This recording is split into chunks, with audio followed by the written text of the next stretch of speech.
குழந்தைகள் உடலில் நோய் இல்லாமல் நோய் எதிர்ப்பு சக்தியுடன் வாழ வேண்டும் என்றால் மூலிகைகளின் பயன்பாடுகளை அறிந்து கொண்டு அவற்றை முறையாக பயன்படுத்த வேண்டும் என்கிறார் டாக்டர் கௌதமன் அவர்கள்.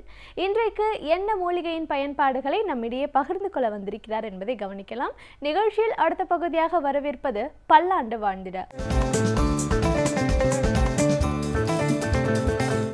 அன்பான கலைஞர் தொலைக்காட்சி நேயர்களுக்கு என்னுடைய இனிமையான காலை வணக்கங்கள்.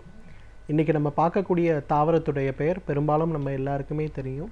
நிலப்பனங்கிழங்கு அப்படின்னு சொல்லக்கூடிய ஒன்றை பற்றி தான் இன்றைக்கி பார்க்க போகிறோம். நிலப்பனங்கிழங்கு அப்படிங்கிறது நம்ம வெரைட்டி. இதுலேயே சீமை நிலப்பனங்கிழங்கு அப்படின்னு ஒன்று இருக்குது.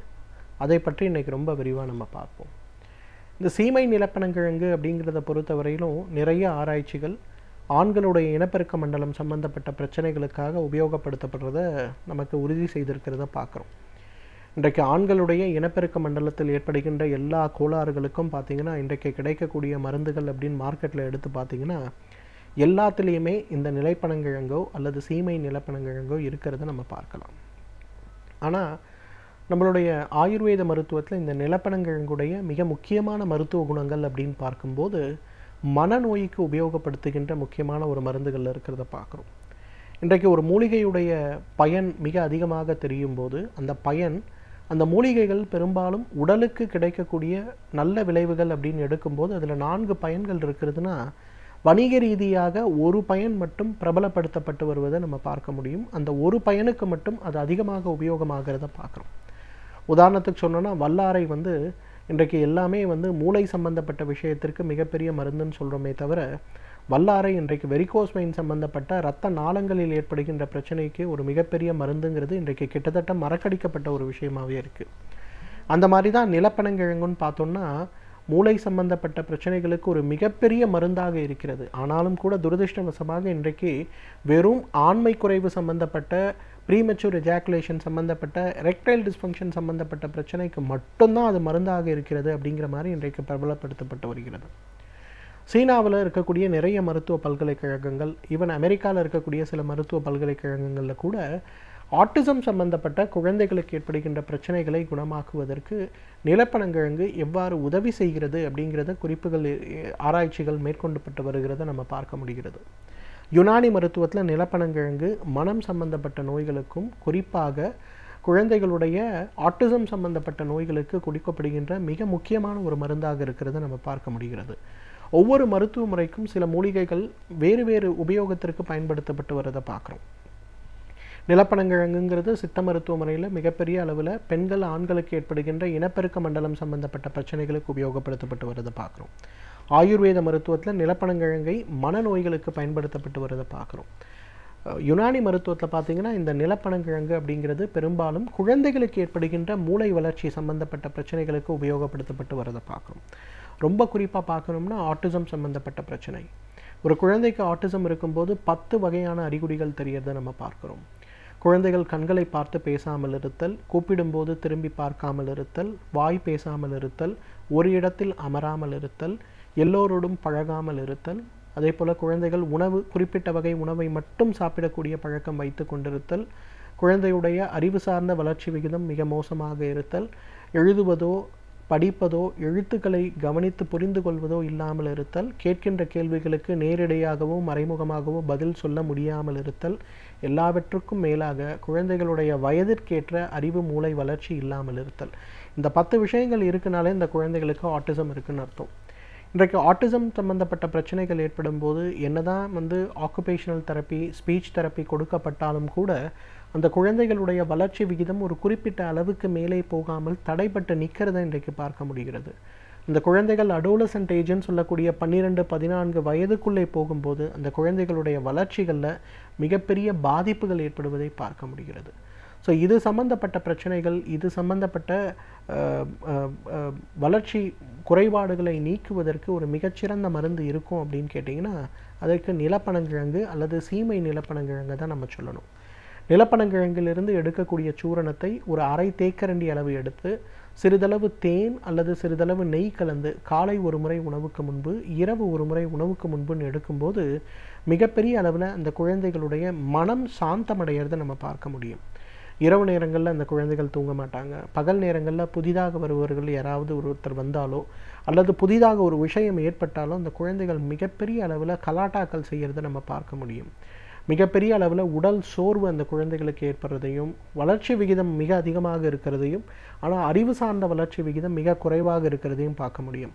ஐக்யூ மிக குறைவாக இருக்கிறது, எமோஷனல் இன்டெலிஜென்ஸ் ரொம்ப குறைவாக இருப்பது, ஒரு இடத்துல உட்கார்ந்து படிக்காமல் இருப்பது, வகுப்பில் மாணவர்களோடு நிறைய சண்டை போடுவது, இந்த மாதிரி நிறைய பிரச்சனைகள் ஏற்படுவதை நம்ம பார்க்க முடியும்.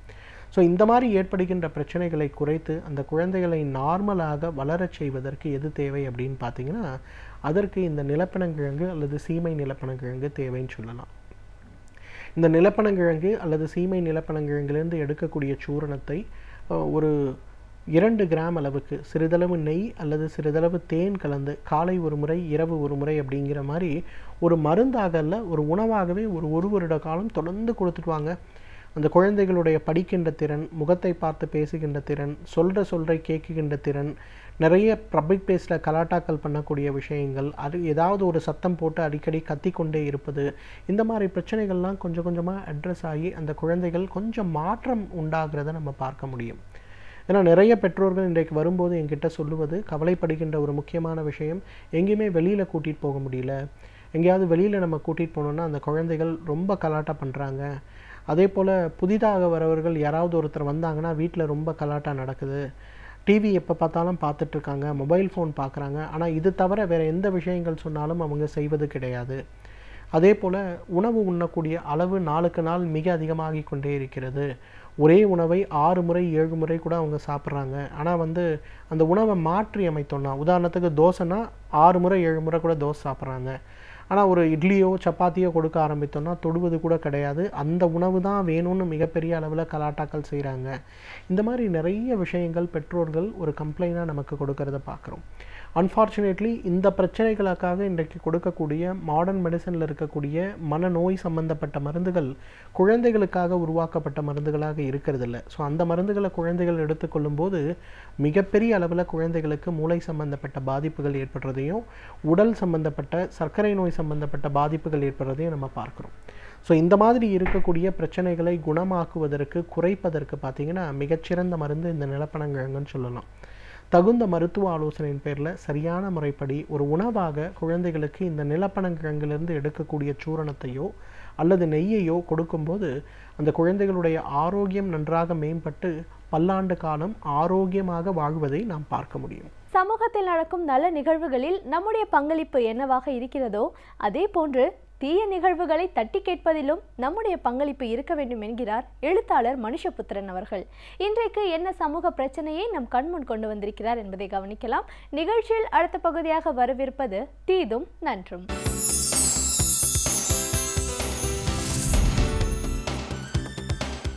வணக்கம் நண்பர்களே, இன்னும் ஒரு இனிய காலை பொழுதில் தீதும் நன்றும் நிகழ்ச்சிகள் உங்களை சந்திப்பதில் மிக்க மகிழ்ச்சி அடைகிறேன். பொதுவாக மூட நம்பிக்கைகளுக்கு எதிராக அறிவியல் போராடுகிறது என்பதுதான் அறிவியலினுடைய ஒரு மிக தனித்துவமான சிறப்பு என்று சொல்லலாம்.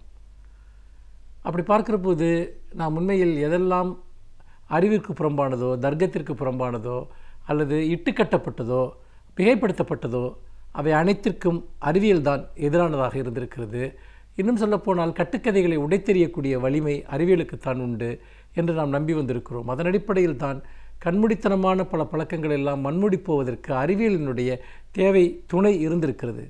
அறிவியல் சிந்தனைகளை நாம் சமூகத்தில் பரப்ப வேண்டும், அறிவியலை நாம் முன்னெடுத்து செல்ல வேண்டும், ஒரு அறிவியல் சார்ந்த பார்வைகளை உருவாக்க வேண்டும் என்று நாம் கோருவதனுடைய அடிப்படையே இந்த மூட நம்பிக்கைகள் என்பது அல்லது தவறான கற்பிதங்கள், தவறான எண்ணங்கள், தப்பெண்ணங்கள் அவையெல்லாம் ஒரு சமூகத்திலிருந்து களையப்பட வேண்டும் என்பதற்காகத்தான் நாம் தொடர்ச்சியாக இது போன்ற அறிவியல் சிந்தனைகளை வலிமையுடன் நாம் முன்னெடுக்க வேண்டிய ஒரு அவசியத்தை தொடர்ந்து வலியுறுத்தி வருகிறோம்.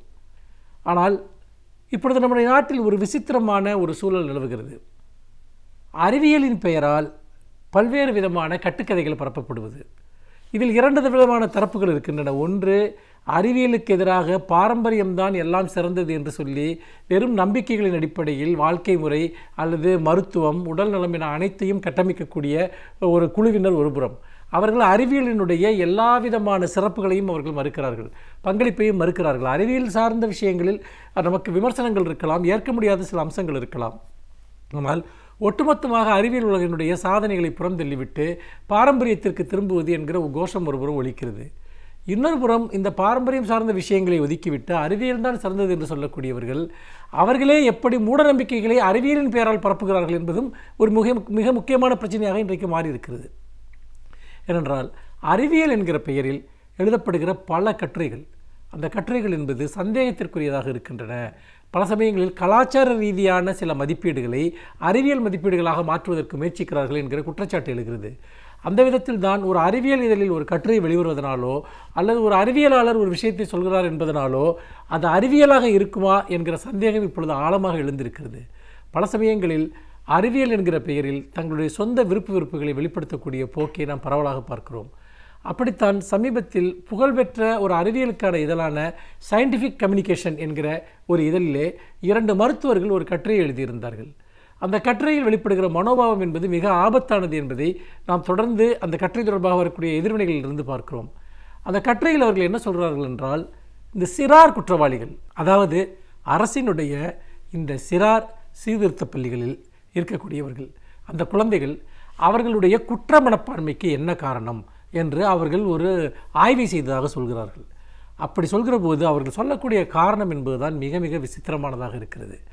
அவர்கள் அப்படி குற்றமனப்பான்மை கொண்டவர்களாக மாறுவதற்கு என்ன காரணம் இருக்கக்கூடும் என்று அவர்கள் யோசிக்கிறார்கள் என்றால், அந்த குழந்தைகளில் 97% பேர் அசைவ உணவு பழக்க வழக்கம் உள்ளவர்களாக இருக்கிறார்கள். அதன் காரணமாக அவர்களுக்கும் இந்த குற்றமனப்பான்மைக்கு ஒரு தொடர்பு இருக்கலாம் என்பது போன்ற ஒரு தோற்றத்தை அந்த பத்திரிகை அந்த கட்டுரையாளர்கள் எழுதியிருக்கிறார்கள். இது உண்மையிலேயே என்ன விதமான மனோபாவம் என்று தெரியவில்லை. ஏனென்றால் அசைவ உணவு என்பது வன்முறையை தூண்டும் என்பதும் சைவ உணவு என்பது மென்மையான மனப்பான்மையை உருவாக்கும் என்பதும் மிக மிக போலித்தனமான ஒரு வாதம், ஆதாரமற்ற ஒரு வாதம். நாம் யதார்த்த வாழ்க்கையில் சந்திக்கக்கூடிய பல வன்முறை குணம் கொண்டவர்கள், கொடூரமான மனம் கொண்டவர்கள், அல்லது ஒரு விதமான மற்றவர்கள் மேல் மேலாதிக்க உணர்வு கொண்டவர்கள், அவர்கள் எல்லோருமே அசைவ உணவு பழக்க வழக்கம் கொண்டவர்கள் அல்ல. நிறைய சைவ உணவு பழக்க வழக்கம் கொண்டவர்கள், அவர்களும் கூட கொடும் குற்றங்களை செய்யக்கூடியவர்களாக இருந்திருக்கிறார்கள் என்பதை நாம் தொடர்ந்து வரலாற்றிலே பார்த்து வந்திருக்கிறோம், அன்றாட வாழ்க்கையிலும் பார்க்கிறோம். அப்படி இருக்கிற போது உணவு பழக்க வழக்கத்தையும் மனநிலையையும், அதாவது ஒருவருடைய மனப்பான்மையையும் இணைப்பது என்பது குறிப்பிட்ட உணவு பழக்க வழக்கம் கொண்டவர்கள் மீது தொடுக்கப்படுகிற ஒரு மிகப்பெரிய தாக்குதல். இந்த உலகத்தில் பெரும்பான்மையான மக்கள் அசைவ உணவுக்காரர்களாக இருக்கிறார்கள். அப்படி என்றால் அவர்கள் அனைவரும் குற்ற மனப்பான்மை கொண்டவர்களா? குழந்தைகளுடைய மனதை எப்படி உணவு தீர்மானிக்கும்? ஒரு குழந்தையினுடைய குற்ற மனப்பான்மையை, ஒரு சிறுவனுடைய ஒரு குற்ற மனப்பான்மையை தீர்மானிப்பது என்பது அவன் வளர்கிற சூழல், அவனுடைய குடும்ப சூழல், பள்ளி சூழல், அவனை சுற்றி இருக்கக்கூடிய நண்பர்கள், பொருளாதார சூழ்நிலை, இப்படி அதேபோல் சாதி ரீதியாக அவர்கள் எந்த நிலையில் இருக்கிறார்கள், அவர்கள் எப்படி கொடுமைக்காளாகிறார்கள் என்பதையெல்லாம் பொறுத்து பல்வேறு விதமான குற்ற மனப்பான்மையை உருவாக்கக்கூடிய ஒரு சூழல்கள் இங்கு இருக்கிறது. இது சாதாரண மக்களிடம் மட்டுமல்ல, உயர்தட்டு மக்களிடமும் இருக்கிறது, மத்தியதர மக்களிடமும் இருக்கிறது. ஆக ஒரு மனிதனுடைய குற்ற மனப்பான்மையை உருவாக்குவதற்கு சமூகமும் அது சார்ந்த சூழலும் தான் காரணமாக இருக்க முடியுமே தவிர உணவு பழக்க வழக்கம் காரணமாக இருக்கும் என்பது மிக மிக அபத்தமான பொய்யான ஒரு வாதம். அதோடு மட்டுமல்ல, அந்த ஆய்வில் இன்னொன்றும் சொல்கிறார்கள். அதாவது நீங்கள் இந்த கார்பரல் பனிஷ்மெண்ட் என்று சொல்லக்கூடிய, அதாவது கடுமையாக குழந்தைகளை பள்ளிகளில் தண்டிக்கிற போது அதன் காரணமாக குற்ற இயல்பு கொண்டவர்களாக மாறியவர்கள் 13% தான் என்று சொல்கிறார்கள். இந்த இடத்திலே அவர்களுடைய அந்த ஆய்வில் அந்த கார்பரல் பனிஷ்மெண்ட், அதாவது பள்ளிகளில் குழந்தைகள் மேல் செலுத்தப்படுகிற அந்த தண்டனைகளுக்கு ஒரு சாதகமான மனநிலையை அவர்கள் வெளிப்படுத்துகிறார்கள். ஆக எதெல்லாம் அடிப்படையில் ஒரு நியாயவிரோதமானதாக இருக்கிறதோ அது எல்லாவற்றையுமே அங்கீகரிக்கக்கூடிய அளவில் அதை ஒரு அறிவியல் கட்டுரை என்கிற பெயரில் அவர்கள் முன்வைக்கிறார்கள். இதுபோன்ற அறிவியல் கட்டுரைகள் இதற்கு முன்னாலும், அதாவது போலி அறிவியல் கட்டுரைகள் இதற்கு முன்னாலும் இந்த சைவ உணவு பழக்க வழக்கம் கொண்டவர்களால் தொடர்ந்து அறிவியல் என்கிற பெயரில் எழுதப்பட்டு வந்திருக்கின்றன. இதன் மூலமாக அறிவியலை துஷ்பிரயோகம் செய்வது, அறிவியலை அறிவியலுக்கு எதிராகவே பயன்படுத்துவது, அல்லது அறிவியல் சொல்லாடல்களை அறிவியல் பூர்வமற்ற தங்களுடைய தர்க்கங்களுக்கு பயன்படுத்துவது என்பது அறிவியலை மிக மிக கொச்சைப்படுத்துகிற ஒன்றாகும். உணவு பழக்க வழக்கம் என்பது தனிப்பட்ட விருப்பு வெறுப்புகள் சார்ந்தவை. அது கலாச்சாரத்து ரீதியாக தனிமனிதனுடைய குற்ற மனப்பான்மையோ நல்ல குணங்களையோ தீர்மானிப்பதில் உணவு பழக்க வழக்கங்களுக்கு எந்த சம்பந்தமும் இல்லை. உண்மையில் இந்த உலகத்தில் குற்றங்களை உருவாக்குவது, மனிதர்கள் உணவில்லாமல் சாவதுதான் குற்றங்களை உருவாக்குமே ஒழிய உணவு பழக்க வழக்கங்களால் அல்ல என்று சொல்லி மீண்டும் இன்னும் ஒரு புதிய சிந்தனையோடு உங்களை சந்திக்கிறேன். நன்றி, வணக்கம். ஒரு துறையை பற்றி முழுமையாக நாம் அறிந்து கொள்ள வேண்டும் என்றால் அந்த துறையை சார்ந்த வல்லுநர்கள் அவர்களின் அனுபவங்களை நம்மோடு பகிர்ந்து கொள்ளும் பொழுதுதான் அவற்றை நம்மால் அறிந்து கொள்ள முடிகிறது. அந்த வகையில் இன்றைக்கு நாம் சந்திக்கவிருக்கும் சிறப்பு விருந்தினர் எந்த துறையிலிருந்து வந்து என்ன பயனுள்ள தகவல்களை நம்மிடையே பகிர்ந்து கொள்ள இருக்கிறார் என்பதை கவனிக்கலாம். நிகழ்ச்சியில் அடுத்த பகுதியாக வரவேற்பது சிறப்பு விருந்தினர்.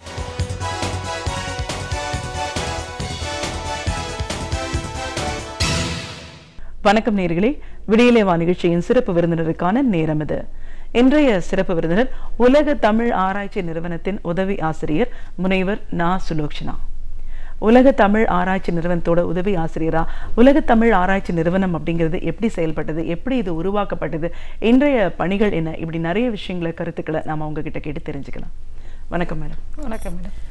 உலக தமிழ் ஆராய்ச்சி நிறுவனத்தோட ஒரு உதவி ஆசிரியரா எங்க நிகழ்ச்சிக்கு முதல்ல உங்களை வரவேற்கிறோம் மேடம். உலக தமிழ் ஆராய்ச்சி நிறுவனம் அப்படின்னு சொல்லும்போது தமிழ் ஆராய்ச்சி, தமிழ் ஆய்வு, தமிழ் வளர்ச்சி அப்படின்னு நம்ம சொன்னோம்னா கண்டிப்பா தலைவர் கலைஞர் அவர்களையும் தமிழையும் நம்ம இன்னைக்கு பிரிச்சு பேசவே முடியாது. செம்மொழி அப்படின்ற ஒரு அந்தஸ்து இன்னைக்கு ஏற்படுத்தி கொடுக்கறதுக்கு அவருடைய பங்களிப்பு எவ்வளவு தூரம் முக்கியத்துவம் வாய்ந்ததா இருந்தது. உலக செம்மொழி மாநாட்டுக்கு உலகளாவிய தமிழர்கள், ஆய்வாளர்கள் எவ்வளவு தூரம் அதுல கலந்துக்கிட்டாங்கன்னு தெரியும். திராவிட பாரம்பரியம் அப்படின்னு வரும்போது திராவிட கழகமா இருக்கட்டும், திராவிட முன்னேற்ற கழகமா இருக்கட்டும், மக்களோட பணி, மக்கள் சார்ந்த முன்னேற்றம், பெண்கள் சார்ந்த முன்னேற்றத்துக்கு என்னைக்குமே முக்கியத்துவம் கொடுத்த ஒரு அமைப்புன்னு தான் நம்ம சொல்லணும். இன்றைக்கு இருக்கிற சூழல்ல பெண்களோட நிலைப்பாடு என்ன, உங்களுடைய பணிகள் சார்ந்தும் இன்னைக்கு நிறைய விஷயங்களை எங்களோட நீங்க முழுமையா பகிர்ந்துக்கணும். முதல்ல நம்ம உலக தமிழ் ஆராய்ச்சி நிறுவனத்திலிருந்து பேச ஆரம்பிக்கலாம். இந்த நிறுவனம், இந்த ஆராய்ச்சி நிறுவனம் உருவான விதம் பத்தி சொல்லுங்க. பிரெஞ்சு கலைக்கழகத்தை போன்று தமிழ்நாட்டில் தமிழ் ஆராய்ச்சி நடத்தணும் அப்படின்னு சொல்லி அண்ணா உலகத்தமிழ் மாநாட்டின் போது தனிநாயக அடிகளார் முன்வைத்த கருத்தை அடிவற்றி பேரறிஞர் அண்ணா தமிழ்நாட்டில் உலகத்தமிழ் தமிழ் ஆராய்ச்சிக்குன்னு ஒரு நிறுவனங்கிறதுனால 1970 உலகத்தமிழ் ஆராய்ச்சி நிறுவனம்னு ஒரு நிறுவனமாக தமிழாய்வு பணிகளை முன்னெடுத்து செஞ்சுட்டு வருது. அந்த நிறுவனத்தில் இளங்கலை முதுகலை பட்டம்லாம் கிடையாது. ஆய்வியல் நிறைஞர் பட்டம், முனைவர் பட்டம், மேலாய்வுகள் மட்டுமே செய்யப்படுகிறது. இது தொடர்பாக ஆராய்ச்சிகள் மற்றும் அறக்கட்டளைன்னு சொல்லி ஒரு 50 அறக்கட்டளைகள் இருக்குது. அந்த அறக்கட்டளைகள் தொடர்பாக அறக்கட்டளை சொற்பொழிவுகள் நடத்தி அதன் வழியாக நூலை வெளியிட்டு பதிப்பகம் தொடர்பாக நிறைய அரிய நூல்கள் எல்லாம் கொண்டு வரும் முயற்சி நடந்துட்டு இருக்கு. தமிழ் ஆராய்ச்சி நிறுவனம் அப்படிங்கிறப்ப தமிழாய்வு பணிகளை உலகளவில் கொண்டு போகிறதுக்கு அங்கே ஜாட்ஸ்ன்னு சொல்லி ஜேர்னல் ஆஃப் தமிழ் ஸ்டடீஸ்னு தமிழியல் அப்படிங்கிறத ஒரு இதழ் இருக்குது, பன்னாட்டு ஆய்விதழ். அந்த ஆய்விதழ் வழியாகவும் தமிழாய்வு பணிகளை முன்னெடுத்து செஞ்சிட்டு இருக்கிறோம். இது தொடர்பாக இன்னும் நிறையா பேசணும் அப்படின்னா உலகத்தமிழ் ஆராய்ச்சி நிறுவனம் அப்படிங்கிறப்ப உலக அளவில் தமிழ் பணிகளை எப்படி கொண்டு போய் சேர்க்கிறது. ஏன்னா இன்றைக்கும் அந்த தமிழியல் இதழ் பாரிஸ் நூலகத்தில் பாதுகாக்கப்பட்டிருக்கு அப்படின்னா முந்தி 40 ஆண்டு காலமாக தமிழாய்ந்த தமிழ் அறிஞர்கள் எல்லாம் அதில் கட்டுரைகள் எழுதி இனிவரும் தலைமுறைக்கு நல்ல தமிழ் ஆய்வுகளை முன்னெடுத்து செல்லணுங்கிறதுக்காக நிறைய தமிழ் பணிகளை செஞ்சிட்டு இருக்கிறாங்க. இப்பயும் அந்த இதழ் தொடர்ந்து 98, 99, 100 இதழை எட்டும் வரையில் நடந்துட்டு இருக்கு. தமிழாய்வு பணிகளுக்கு நம்ம கலைஞர் அப்படின்றப்ப கலைஞரும் தமிழை பிரித்து பார்க்க முடியாது. ஆனால் முத்தமிழ் அறிஞர் கலைஞர் அப்படின்றப்ப தமிழோடு இணைந்த, ஏன்னா தமிழ் மறைந்தால் தமிழர்கள் வாழ முடியாது. இனம் இல்லை என்றால் மொழி இல்லை, மொழி இல்லை என்றால் இனம் இல்லை. அந்த வகையில் தமிழாய்ந்த தமிழறிஞர் முத்தமிழறிஞர் டாக்டர் கலைஞர் அவர்கள் இந்த தமிழ் இனம், தமிழ்நாடு, தமிழ் மொழி அப்படின்றப்ப நிறையா தமிழாய்வு அவர் பள்ளிப்படிப்பை தாண்டவில்லை என்றாலும் நிறைய ஆய்வியல் வழியாகவும் முனைவர் பட்டம் வழியாகவும் நிறைய ஆய்வேடுகள் கலைஞருடைய தமிழ் ஆய்வுகளை முன்னெடுத்து செல்லும் வகையாக நிறைய கல்லூரிகள், பல்கலைக்கழகங்கள், ஆய்வு நிறுவனங்கள் எல்லாம் இருக்குது. அந்த வகையில் உலகத்தமிழ் ஆராய்ச்சி நிறுவனத்திலையும் நிறைய உரைத்திறன்கள், நிறைய கலைஞருடைய படைப்புகள் எல்லாம் ஆய்வு செய்யப்படுகிறது. நிறைய அவருடைய பணிகள் இன்னும் தலைமுறைகளுக்கெல்லாம் எடுத்து செல்லும் வகையில் தமிழாய்வு பணிகள் தொடர்ந்து நடந்துகிட்டு இருக்குது. அதனால தமிழ் ஆய்வுன்றப்ப கலைஞரை பிரித்து பார்க்க முடியாது. இந்த உலகத்தமிழ் ஆராய்ச்சி நிறுவனத்திலையும் நிறைய தமிழாய்வு பணிகள் முன்னெடுத்து செய்யப்படுகிறது. இன்றைய வளர்ச்சி காலகட்டத்திலையும் அதற்கு அடித்தளமாக கலைஞர் இருந்திருக்கிறார். முதன்மை காரணமாக இன்றைக்கும் அந்த அவருடைய பெயரை சொல்லியும் இன்றைய ஆட்சி நிலையில்படியும் நிறைய முன்னேற்றங்களை கண்டிருக்கிறது அப்படின்னு தான் நான் சொல்கிறேன். ஏன்னா அந்த பணி நிறைவு பெற்ற பேராசிரியர்களும் சரி, தற்போது இருக்கும் பேராசிரியர்களும் பணி செய்வதற்கு தயாராக தமிழாய்வு பணிகளை இன்னும் ஆர்வத்துடன் இன்னும் ஒரு வளர்ச்சி பாதைக்கு கொண்டு செல்ல வேண்டும், இதற்கு அடிக்கால் இட்ட முன்னோர்களை மறந்துவிடக்கூடாது என்ற நிலையில் தமிழாய்வு பணிகள் மிகச் சிறப்பாக நடந்து கொண்டிருக்கிறது. அதே சமயம் செம்மொழி தமிழாய்வு மத்திய நிறுவனமும் இப்போ தற்சமயம் வந்து நிறையா ஒரு குழப்பத்தை உண்டு பண்ணும் வலையில் வர்றப்ப நான் கூட அதில் ஒரு கட்டுரை உங்கள் நூலகத்துக்கு எழுதியிருந்தேன். எப்படின்னா 2000 ஆண்டு பனிப்போர் செம்மொழி அப்படின்னு. அப்படின்னா அந்த வெறும் செம்மொழி நிறுவனம் வந்து தமிழாய்வு பணிகளுக்கு மட்டும் அல்லாமல் இன்றைய காலகட்டத்தில் தமிழாய்வு பண்ணும் மாணவர்களுக்கு ஒரு உதவித்தொகை தரும் வகையில் அந்த இலக்கியங்கள் எல்லாம் இன்னும் எடுத்து செல்லப்படுகிறது அப்படின்றப்ப என்னென்னலாம் உதவித்தொகையெல்லாம் இருக்குது. இந்த செம்மொழி ஆய்வு நிறுவனம் தொடர்பாக பேசுகிறப்ப நிறையா முனைவர் பட்டம் பண்ணுற சங்க இலக்கியம் செம்மொழி இலக்கியங்கள் கிபி 6ஆம் நூற்றாண்டுக்கு முற்பட்ட இலக்கியங்களை ஆய்வு செய்யும் முனைவர் பட்ட ஆய்வாளர்களுக்கு மாதந்தோறும் 12,000 ரூபாய் உதவித்தொகை கொடுத்து அவங்களை உற்சாகப்படுத்த ஊக்கப்படுத்தியும் நிறைய பேர் தமிழ்நாடு முழுவதும் ஆய்வு செஞ்சு பட்டங்கள் வாங்கியிருக்கிறாங்க. அந்த ஒரு பெரிய அது வந்து பெரிய, ஏன்னா எல்லாருமே தமிழ் படிக்கிற மாணவர்கள் எல்லாம் பொருளாதார வசதியுள்ள மாணவர்கள் எல்லாம் கிடையாது. பின்தங்கிய நிலையில் இருக்கிற மாணவர்கள் எந்த ஒரு கல்லூரியில் பாடம் கிடைக்காதப்ப தமிழையாவது எடுத்து படின்னு சேர்ற மாணவர்கள் நிறைய இருக்கிறாங்க. அப்படின்னு பார்க்குறப்ப சென்னையில் நிறைய தமிழ் படிக்கிற மாணவர்கள்லாம் சுற்றி இருக்கிற திருவண்ணாமலை, செஞ்சி, விழுப்புரம் மாவட்டங்கள்ல இருந்து இங்கே தங்கி இருந்து இங்கு கிடைக்கிற தன்னுடைய தேவைகள், அடிப்படை தேவைகள் நிறைவு செய்வதற்கு திருமணம் போன்ற விழா காலங்களில் உணவு பரிமாறுற வேலைக்கு கூட மாதம் 500, ஒரு நாளைக்கு ஒரு நேரத்துக்கு 500 ரூபாய் இப்படி ஊதியத்துக்கு போய் நைட்டு இரவு போனோன்னா காலையிலேருந்து கல்லூரிக்கு வந்து படிக்கிற சூழல் இருக்கிற காலகட்டத்தில் இது மாதிரி உதவித்தொகை வந்து மாணவர்களுக்கு ரொம்ப பயனுள்ளதாக இருக்குது. அந்த வகையில் நிறையா பேசுகிறப்ப தமிழ் உணர்வு, நான் தமிழ் படிச்சிருக்கேன் அப்படின்றப்ப இந்த தமிழ் உணர்வின் வெளிப்பாடாக இதையெல்லாம் பதிவு செய்ய வேண்டும் அப்படிங்கிறதுக்காக நான் எழுதினேன். நிறைய பேர் பாராட்டினாங்க, நல்லா எழுதியிருக்கீங்க, இன்னும் நிறைய தொடர்ந்து எழுதுங்க. ஏன்னா முனைவர் பட்ட மாணவர்களுக்கு பல்கலைக்கழக மானிய குழு தர்ற ஒரு உதவித்தொகைன்னு ஒன்று இருக்குது. அதே மாதிரி தாழ்த்தப்பட்ட மாணவர்களுக்காக இல்லை சிறுபான்மை மாணவர்களுக்காக ராஜீவ்காந்தி ஃபெல்லோஷிப்னு அந்த ஒரு உதவித்தொகை இருக்குது. இது போக இன்னும் பிற தனியார் நிறுவனங்கள் வந்து மாணவர்களுக்கு ஊக்கப்படுத்தும் உதவித்தொகை கொடுத்தாலும் செம்மொழிங்கிறப்ப செம்மொழி செவ்வி இலக்கியங்கள் அப்படின்றப்ப சங்க இலக்கியம், அது மாதிரி காப்பி இலக்கியம் 2, சிலப்பதிகாரம், மணிமேகலை, இது மாதிரி 41 இலக்கியங்களை ஆய்வு செய்யும் மாணவர்களுக்கு மாதந்தோறும் 12,000 ரூபாய் கொடுத்து ஊக்கப்படுத்தி அவர்களை முனைவர் பட்ட ஆய்வு கொண்டு செல்றப்ப மாணவர்களுக்கும் பொருளாதார தேவை நிறைவு செய்கிறது. அதே கட்டத்தில் அவனுடைய வாழ்க்கை அடுத்த கட்ட நகருக்கு கொண்டு போறதுக்கும் உதவியாக ஒரு பட்டம் கிடைக்கிறது. அதே மாதிரி கண்டிப்பாக இந்த இலக்கியங்கள் வந்து இன்னும் நிறைய என்ன ஆய்வுகள் எல்லாம் செய்யலாம். ஏன்னா பழைய காலத்தில் ஒரு 50 ஆண்டுகளுக்கு முன்னாடி வந்து சங்க இலக்கியம் ஒரு ஆய்வு, அகநானூறு ஒரு ஆய்வு அப்படின்ற காலகட்டம் போய் இன்னைக்கு இருக்கிற சூழலில் பிற துறைகளோடு ஒப்பிட்டு அதை சுற்றுச்சூழலியல், தாவரவியல், விலங்கியல், ஒப்பீட்டு அளவில் மருத்துவம் தொடர்பாக இப்படி பிற கல்வெட்டு, பெயராய்வு, இது மாதிரி நிறையா வந்து உளவியல் நிறைய சொல்லிகிட்டே போகலாம். அவ்வளவு தூரம் பறந்து விரிந்த பரப்பாக இலக்கியங்கள் இருக்குது அப்படிங்கிறதை இந்த செம்மொழி ஆய்வு நிறுவனம் வழியாக நிறைய தெரிஞ்சுக்கிடுறோம். அதே மாதிரி இன்றைக்கி காலகட்டத்தில் உலகத்தமிழ் ஆராய்ச்சி நிறுவனம் எல்லாரும் சொல்கிறப்ப பிற நிறுவனங்களை விட பல்கலைக்கழக கல்லூரிகளை விட இங்கே தலைப்புகள் எல்லாம் செம்மையான தலைப்பாக வெளிவந்துட்டு இருக்குது. அந்த வகையில் உலகத்தமிழ் ஆராய்ச்சி நிறுவனம் தமிழாய்வு நிலையில் நல்லபடியாக செயல்பட்டுட்டு இருக்குது அப்படிங்கிற ஒரு மனநிறைவோடு நான் இங்கே பேசுகிறதுல ரொம்ப பெருமகிழ்ச்சி கொள்கிறேன். நிச்சயமா மேடம், இலக்கியங்கள் பற்றி குறிப்பிட்டு சொல்லியிருக்கீங்க. நீங்கள் ஒரு மொழியியல் பட்டதாரி அப்படிங்கிற முறையில் தமிழ் மொழியோட சிறப்பு உலகளாவிய பறந்து விரிந்த நாட்டில் தமிழுக்கான அந்தஸ்து இருக்குது அப்படின்னு நம்ம சொல்கிறோம். அப்படின்னாலும் அதற்கு உடையவர்கள் அப்படிங்கிற ஒரு பெருமை நம்மளுக்கு இருக்குது. நம்மளுடைய பாரம்பரியம் இலக்கியம் அப்படின்னு சொல்லும்போது மொழி அப்படின்னு வரும்போது தமிழ் மொழிக்கான ஒரு தனித்துவம், சிறப்பு பற்றி சொல்லுங்கள். ஒரு தமிழ் பேசுகிற குடும்பத்தில் பிறந்து வந்திருக்கேன்றப்பையும் நான் தமிழ் படிச்சிருக்கேன்றப்பையும் தமிழ் உணர்வு வேற, தமிழ் அறிவு வேறன்னு சொல்லுவாங்க. தமிழ் அறிவு இருக்கிறவங்க எல்லாம், தமிழ் படித்தவர்கள் எல்லாம் தமிழ் உணர்வோடு இருக்காங்களா அப்படின்னு சொல்ல முடியாது. தமிழ் உணர்வு படைத்தவர்கள் எல்லாம் தமிழ் அறிவு இருக்கான்னு சொல்ல முடியாது. அந்த வகையில் தமிழ் உணர்வு அப்படின்றப்ப நம்ம குருதியோடு கலந்த உணர்வாக இருக்கணும். ஏதோ மற்றவங்கள் சொல்லி நாம் கேட்டு பேசுறதை விட நம்மளா இயல்பா தமிழில் பேசணும். நம்மளுடைய மொழியை காப்பாற்றுவதற்கு வடமொழி வல்லாண்மையிலிருந்து பிற மொழி வல்லாண்மையிலிருந்து காப்பாற்றுவதற்கு தமிழ் பேசணும் என பெருஞ்சித்திரனார் சொன்ன மாதிரி தமிழ் வாழ்க, தமிழ் வெல்க, தமிழ் பெயர்களை சூட்டி பிள்ளைகளுக்கு மகிழ்வதோடும் தெருப்பெயர்களுக்கு தமிழ் பெயர் வைப்பதோடு மட்டும் தமிழ் வாழாது. தமிழ் புரவலர்களையும் புலவர்களை போற்ற வேண்டும் அப்படின்னு சொல்லுவார். படைப்பாளிகளை போற்ற வேண்டும், படைப்பாளிகளை போற்றினாதான் தமிழ் வாழும் அப்படிம்பார்.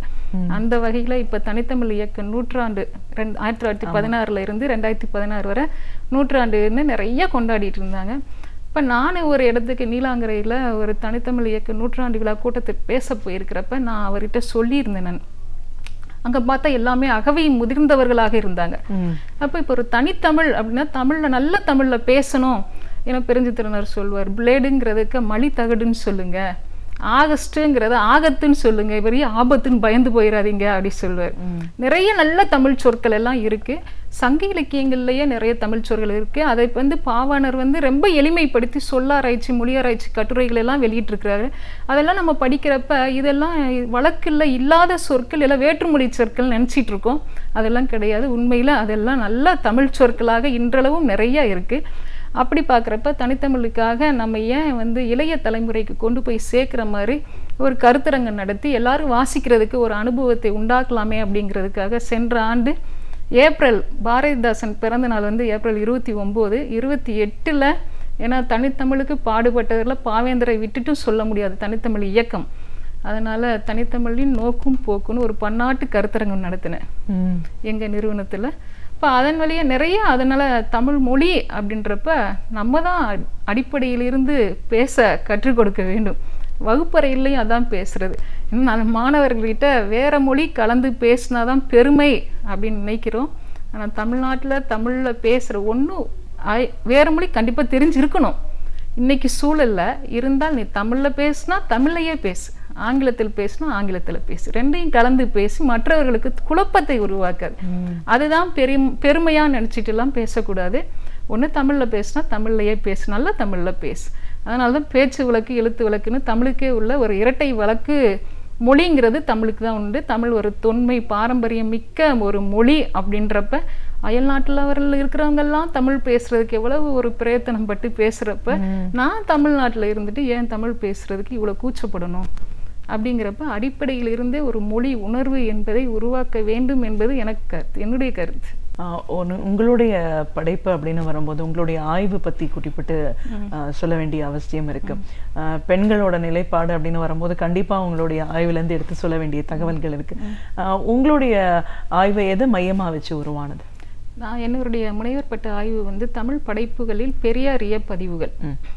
ஏன் அப்படின்னா நான் திருமணம் முடிந்து குழந்தைகள் பெற்ற பிறகு தான் நான் இளங்கலையே படிக்க ஆரம்பித்தேன். +2க்கும் இளங்கலைக்கும் 6 ஆண்டுகள் இடைவெளி. அப்போ திருமணத்திற்கு பிறகு தான் நான் இன்னும் என்னுடைய ஆசை ஆசிரியராகணும்னு விருப்பம். ஆனால் பல்வேறு காலகட்டங்களில் ஓராண்டு அரையாண்டோட முடிஞ்சு போச்சு. அதோட சூழல் அமையல. அதுக்கு பிறகு நான் இளங்கலை தமிழ் முதுகலையே ஆய்வியல் நிறைஞர் முனைவர் பட்டெல்லாம் வர்றப்ப என்னுடைய கணவர் நிறைய திராவிட இயக்க பற்றுடையவர். அவருடைய தூண்டுதலின் காரணமாக நான் முனைவர் பட்டம் பண்ணணும்னா இப்படி ஒரு தலைப்பு எடு, உனக்கு தேடுதல் நல்ல பின்னாடி பேர் இருக்கும், உனக்கு ஒரு இந்த கருத்தை உள்ள புரியறதுக்கு ஒரு வாய்ப்பு இருக்கு உள்வாங்கிறதுக்கு அப்படிங்கிற சொல்றப்ப நானும் சரின்னு ஏற்றுக்கிட்டேன். அந்த வகையில் இந்த தலைப்பை தேர்ந்தெடுத்து என்னுடைய நெறியாளர்கிட்ட சொல்றப்ப அவரும் எனக்கு ஒத்துழைப்பு தந்தார். அந்த வகையில் நான் சும்மா அவர்கிட்ட நான் சொல்வேன், நான் குடும்பத்திலேருந்து வந்திருக்கேன், ஏன் நான் சும்மா பொழுதுபோக்குக்காக வரல, அதனால் நான் முடிச்சுட்டு வேகமாக வேலைக்கு போய் சேரணும், அதுக்கு தகுந்த மாதிரி எனக்கு வழிகாட்டுங்க, குறை இருந்தால் என்னை கூப்பிட்டு சொல்லுங்கள், நிறைய இருந்தாலும் கூப்பிட்டு சொல்லுங்கள் அப்படின்னு நேரடியாக போய் பேசுவேன். ஆனால் அவர் ரொம்ப பெருமையாக சொல்வார். நான் இந்த தலைப்பு எடுக்கிறப்ப நிறையா என்னுடைய நெறியாளர்கிட்ட பேசினேன். ஏன்னா பெரியார் அப்படின்றப்ப கடவுள் மறுப்பு சிந்தனையாளர் மட்டுமே மனசில் பதிய வைத்திருந்த சமூகத்தில் மற்ற விஷயங்கள் எல்லாம் தெரியாமல் இருக்கிற நேரத்தில் நான் கடவுள் மறுப்பு சிந்தனைகள் தொடர்பாக ஆய்வு பண்ணுறப்ப நாளைக்கு எனக்கு பின்னாடி என்னுடைய லட்சியம் வேலைன்றப்ப அப்போ அதையும் நான் கேட்டேன். அப்போ அவர் என்னை நிறைய ஊக்கப்படுத்தினார். அப்படியெல்லாம் கிடையாதுமா, நான் குங்குமம் வச்சிருக்கேன்னா இது வச்சு எனக்கு நாளைக்கு நேர்காணலில் அப்படியெல்லாம் நிறைய யோசித்தேன். ஆனால் கொஞ்சம் கொஞ்சமாக நான் இது தொடர்பாக புத்தகங்களை தேட போகிறப்ப இதனுடைய பெரியாரியல் கருத்தியலாளர்களை சந்திக்க போகிறப்ப அவங்கெல்லாம் சொன்னாங்க, நீங்கள் இதுக்குள்ளே வந்துட்டீங்க அப்படின்னா கொஞ்சம் கொஞ்சமாக மத அடையாளங்கள் எல்லாம் நீக்கிருங்கன்னாரு.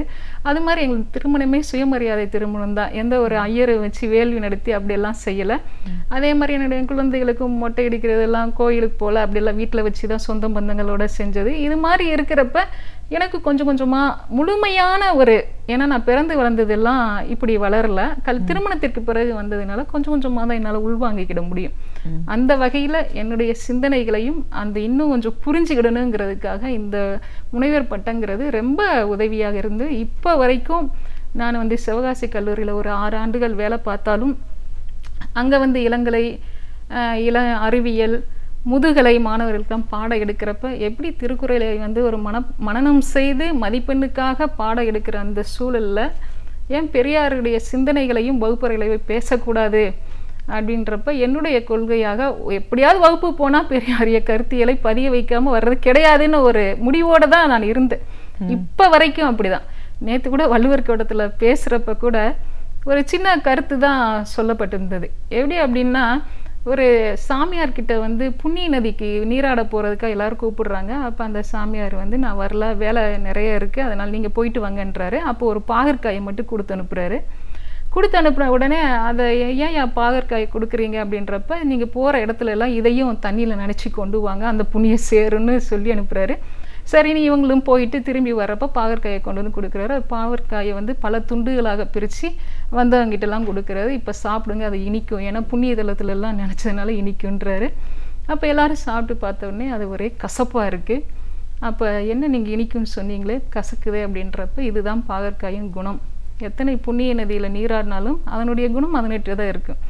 அது மாதிரி நம்ம எத்தனை நதிகளில் போய் நீராடினாலும் அவங்கவுங்க அழுக்காறு நிறைந்த குணங்கள் வந்து அவங்கவுங்கிட்ட இருக்கத்தான் செய்யும். அதனால் புண்ணிய தலங்கள் வந்து மனசை வந்து மாற்றிடாது அப்படின்ற ஒரு கருத்தை படிக்கிறப்ப ரொம்ப இதாக இருந்தது. இப்போ என்னோட ஆய்வு தலைப்புக்கு வந்து நான் வந்து ஒரு 6 இயலாக பிரிச்சுக்கிட்டேன். கவிதை, சிறுகதை, புதினம், நாடகம், திரைப்படம், கட்டுரை அப்படின்னு. எல்லா இலக்கிய வடிவங்களையும் உள்ளே கொண்டு வரும். அதே சமயம் எல்லா இலக்கிய வடிவங்களையும் திராவிட இயக்க படைப்பாளர்கள் வந்து நிறைய கருத்துக்களை பதிவு செஞ்சுருக்கிறாங்க. ஏன்னா அது வந்து ஒரு கொள்கை பரப்பு கருவியாக எடுத்துக்கொண்டவங்க.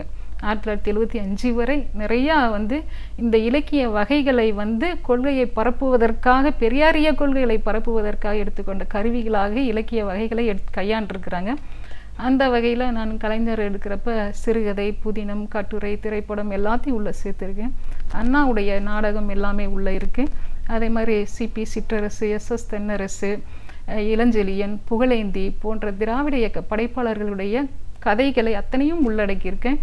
அதில் சாதி மறுப்பு திருமணமாக இருந்தாலும் சரி, தீண்டாமை ஒழிப்பாக இருந்தாலும் சரி, மும்மன ஆதரிப்பு, காதல் மனம், கலவை மனம், கலப்பு மனம், விதவை மறுமணம் ஆதரிப்பு எப்படி இருக்குது அப்படிங்கிற மாதிரி, பொருந்தா மனம் அன்றைக்கு சூழலில் எப்படியெல்லாம் இருந்தது, எந்த ஒரு சமூக மாற்றத்திற்கு என்ன தேவை அப்படிங்கிற ஒரு கருத்தியலை எப்படி பெரியாரிய கொள்கைகள் ஒரு புரட்சிவாதம் பண்ணது அப்படிங்கிறதை ஒரு மாற்றமாக வச்சு என்னுடைய ஆய்வேட்டை நான் சமர்ப்பித்து நூலாகவும் வெளியிட்டேன் நான்.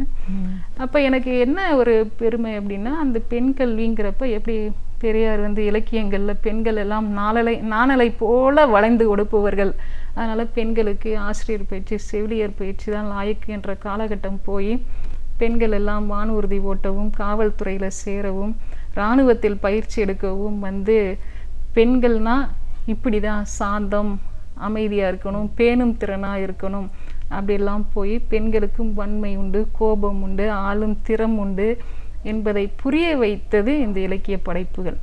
அப்படிங்கிறப்ப நிறைய இலக்கிய படைப்புகள் படிக்க படிக்க எப்படி இவ்வளோ தூரம் வந்து சமூகத்தை உள்ளடக்கிய படைப்புகளாக கொண்டு வந்திருக்காங்க அப்படிங்கிறது ஆச்சரியமாக இருந்தது.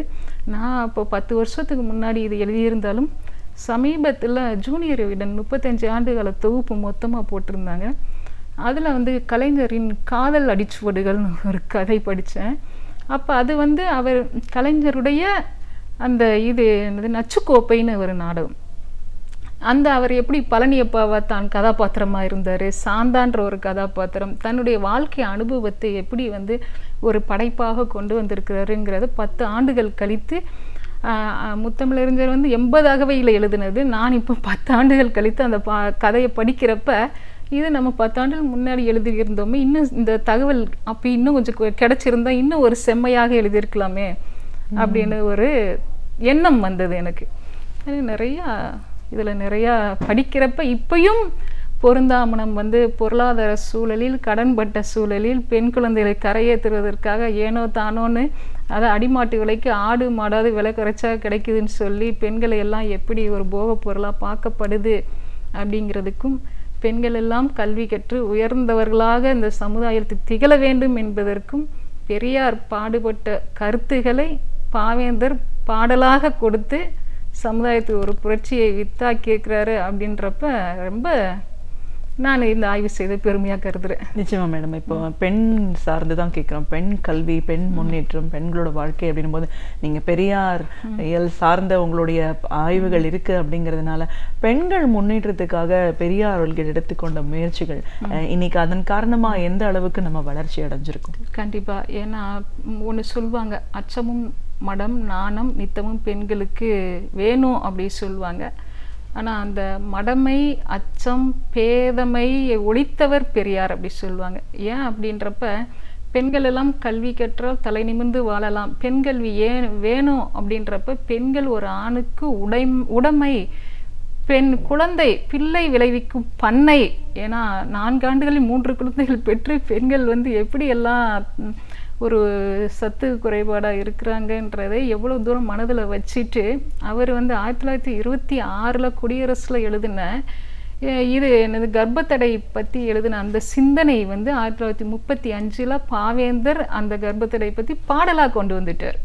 அப்போ எவ்வளோ ஒரு தீர்க்கதரிசியாக தொலைநோக்கு பார்வையாளராக கர்ப்பத்தடை பற்றி காதலுக்கு வழிவைத்து கருத்தடை சாத்த வழி ஒன்று கண்டடைவோம், இது சாவதற்கோ பிள்ளை தவிப்பதற்கோ பிள்ளை அப்படின்னு பாவேந்தர் சொல்வார். இது என்ன குற்றம், இது கர்ப்பத்தடை வந்தால் பெண்களுக்கு நல்லது தானே அப்படின்னு சொல்கிறப்ப பெரியார் சொன்னது தீவிரமானது. கர்ப்பம் பைய வேண்டான்னு சொன்னது அது வேறு விஷயம்.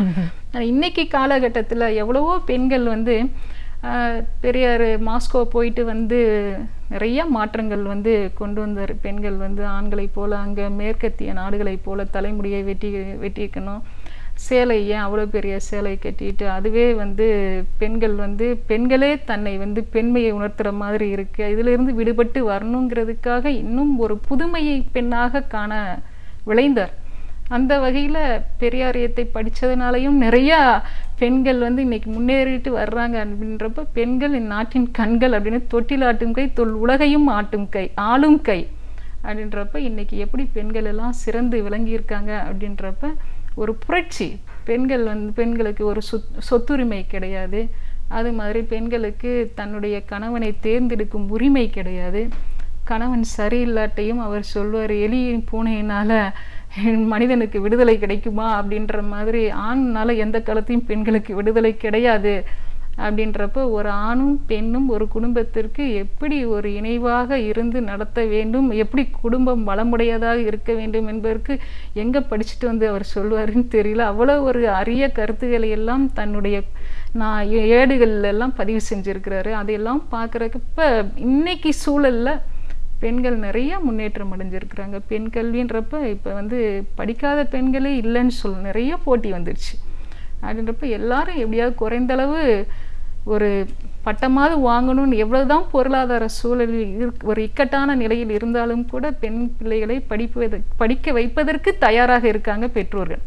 அந்த வகையில் பெண்கள் ரொம்ப முன்னேற்றம் அடைஞ்சிருக்காங்க. இன்னும் நிறையா அப்படின்னு சொல்கிறப்ப ஏதோ நான் படித்தேன், வீட்டில் இருந்தேன், கணவனுக்கு ஆக்கி போட்டு இருந்தேன், பிள்ளைகளை பார்க்குறதுக்காக நான் வீட்டில் இருந்தேன்னு இல்லாமல் அவங்க தேவைகளை நிறைவேற்றி கொள்வதற்காக பெண்கள் இன்னைக்கு வேலைக்கு போகிறத நிறைய பார்க்குறோம்.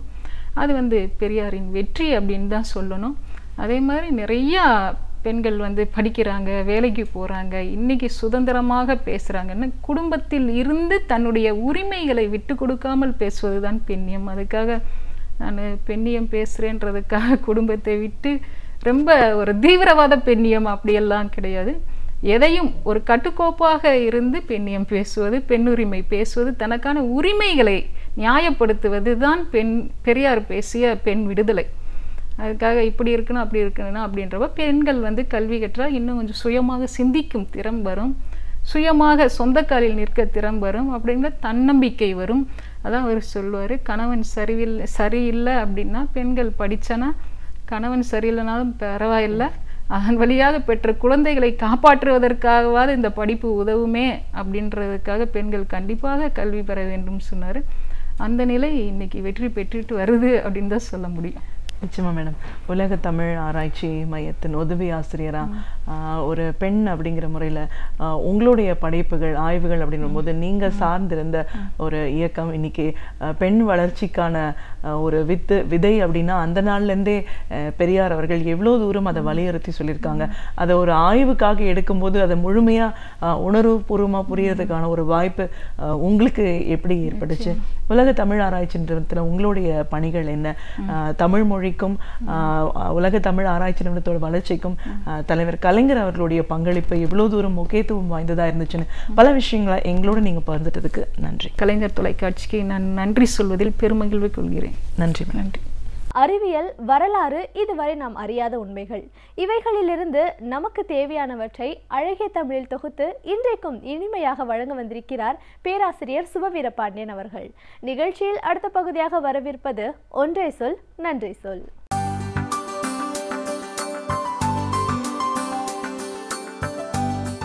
அனைவருக்கும் என் அன்பு வணக்கம். தமிழர் தலைவர் ஆசிரியர் கி வீரமணி அவர்கள் சில நாள்களுக்கு முன்பு அம்பேத்கரின் புத்த காதலும் புத்தக காதலும் என்னும் ஒரு சிறு நூலை வெளியிட்டிருக்கிறார்கள். அந்த நூலில் மொத்தம் 80 பக்கங்கள் தான் இருக்கின்றன. ஆனால் ஏராளமான செய்திகள் இருக்கின்றன. சின்ன புத்தகங்கள் வெளிவருவதும் ஒரு விதத்தில் நல்லது தான். பெரிய புத்தகங்களை பார்த்த உடனேயே மலைத்து போய் பலர் படிக்காமல் விட்டு விடுகிறார்கள்.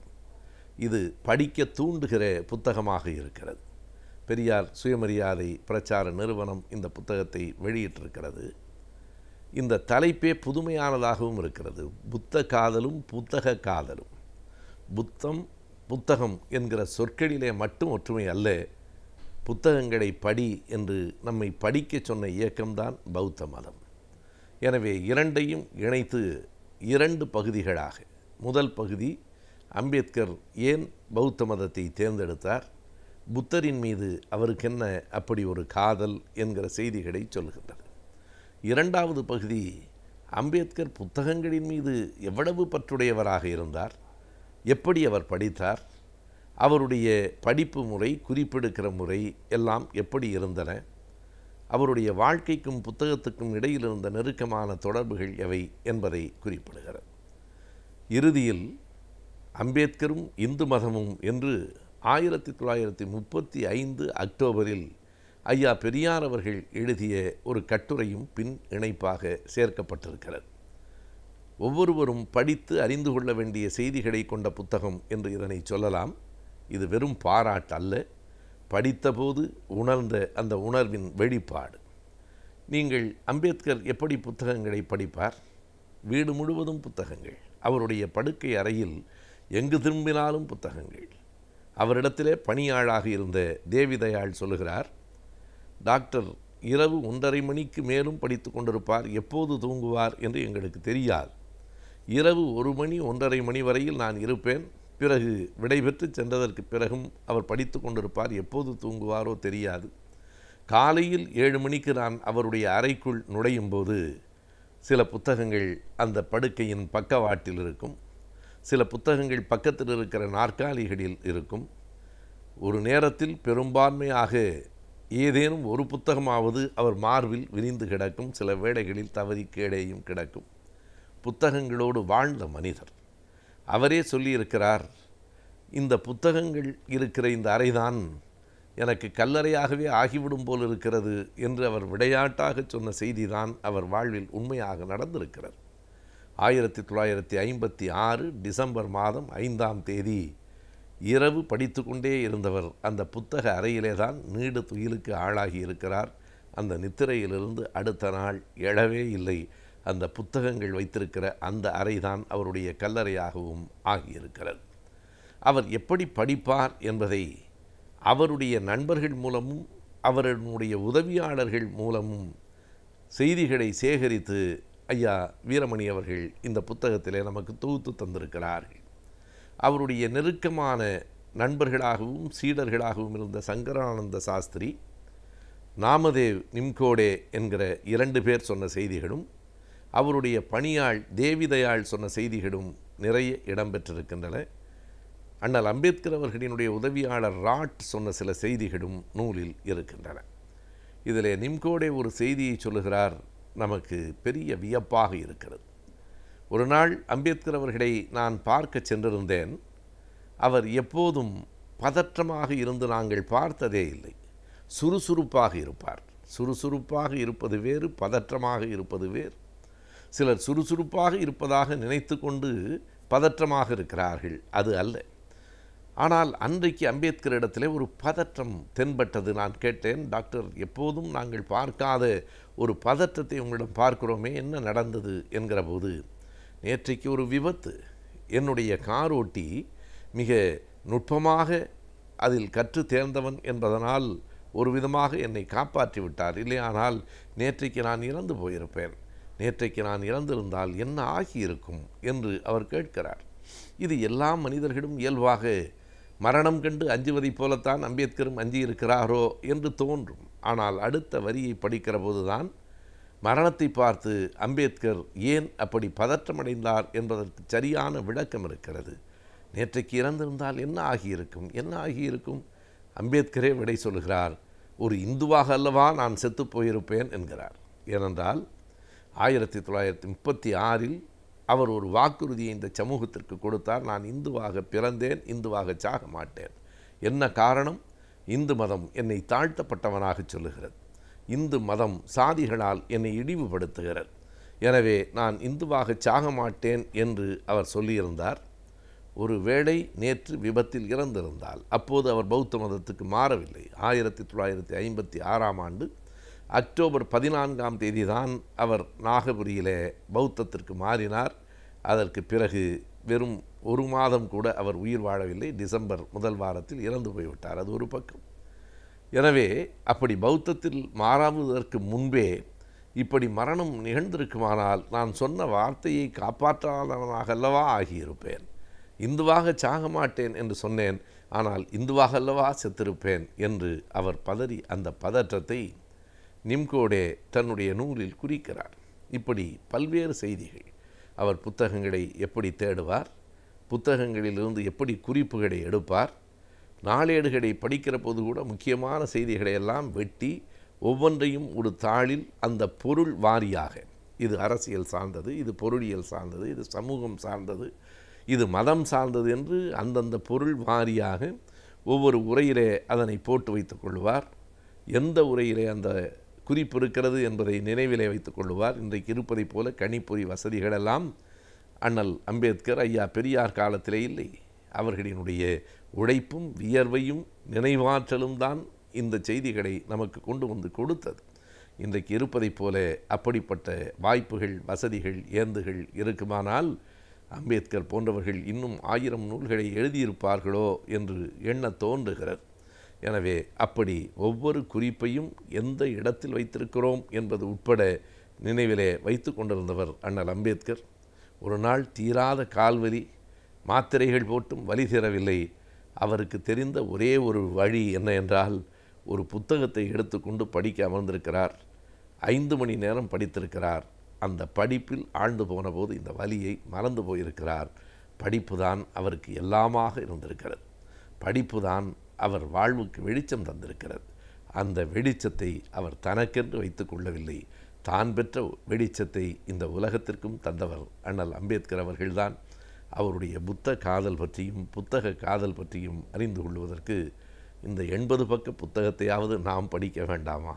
படிப்போம். இணையதளத்தை பொழுதுபோக்கிற்காக மட்டும் பயன்படுத்தாமல் பயனுள்ள வகையில் பல பேர் பயன்படுத்த ஆரம்பித்து விட்டார்கள். அந்த வகையில் இணையதளத்தை பயன்படுத்தி குறைந்த முதலீட்டில் அதிக லாபம் எப்படி பெறலாம் என்பதை பற்றி ஒவ்வொரு வாரமும் இந்த பகுதியின் மூலமாக நாம் அறிந்து வருகிறோம். இன்றைக்கும் சில தகவல்களை தெரிந்து கொள்ளலாம். நிகழ்ச்சியில் அடுத்த பகுதியாக வரவிருப்பது ஆலோசனை நேரத்தில் வணிகம் பகுதி.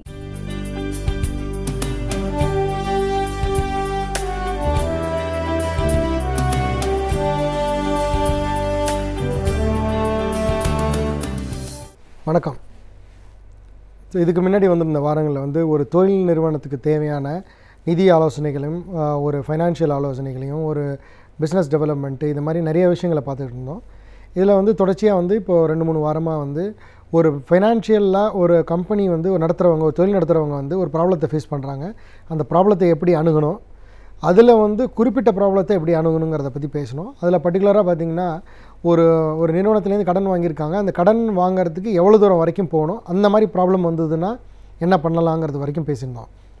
இதில் ஒரு எக்ஸாம்பிளாக வந்து நம்ம சொல்லியிருந்தது வந்து ஒரு 1 கோடி ரூபா டர்ன் ஓவர் பண்ணக்கூடிய ஒரு கம்பெனி 50 லட்ச ரூபா கடன் கேட்குறாங்க, 1 கோடி ரூபா அசெட் வச்சுருக்கிறாங்க. இவங்களுக்கு வந்து இந்த 50 லட்ச ரூபா அவங்களோட வந்து ஒரு வருஷம் டர்ன் ஓவர் பண்ணுறது 1 கோடி ரூபா பண்ணுறாங்க, மார்ஜின் வந்து 15% இருக்குது.